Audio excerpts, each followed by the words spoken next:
Le communisme, l'idéologie du peuple.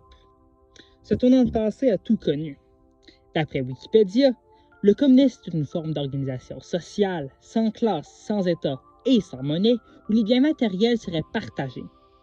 Il est généralement vu comme l'opposé du fascisme et l'ennemi direct du capitalisme. Cependant, quand nous pensons aux communistes, nous associons l'idéologie avec l'URSS, la Corée du Nord ou la Chine. Des pays qui sont tous appelés communistes et dont l'opinion publique ne leur sont pas favorables. Alors comment est-ce que l'idéologie promettant le futur sans oppression s'est transformée en plusieurs régimes totalitaires? Durant le 16e siècle, le philosophe Thomas More est un des premiers à réfléchir sur la possibilité d'une société sous cette forme d'organisation. Cependant, ce n'est pas avant que Marx et Engels écrivent et publient le manifeste du Parti communiste en 1848 que le communisme a vu un essor en popularité. Cette nouvelle popularité liée à des événements comme la Commune de Paris en 1871 et le Printemps des peuples en 1848. Mais c'est seulement la Première Guerre mondiale commence que le communisme devient une vraie menace pour l'hégémonie mondiale. En 1917, Lénine s'approprie le communisme et les idées marxistes pour créer une variation de l'idéologie appelée le marxisme-léninisme.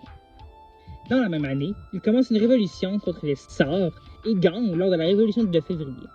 Il s'est ensuite battu pendant 4 ans, de 1818 à 1922, contre les peuples russes qui voulaient une démocratie.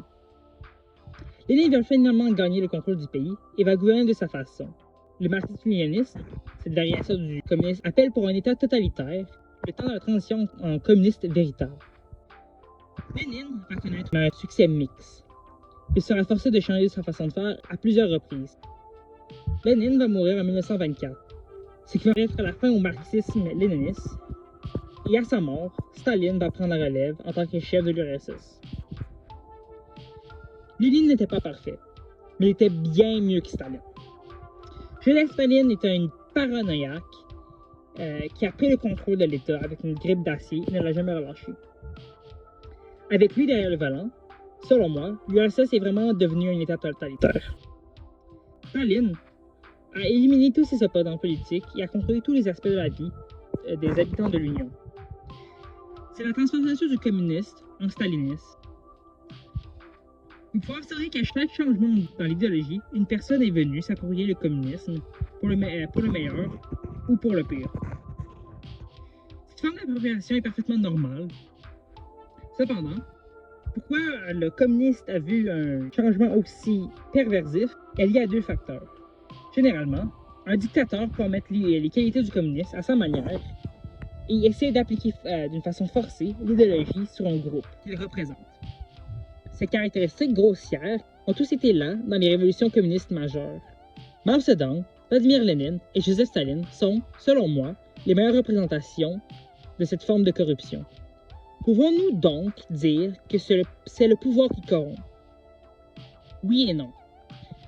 Rien n'est aussi simple dans la vie, et il faut toujours faire preuve d'un raisonnement critique.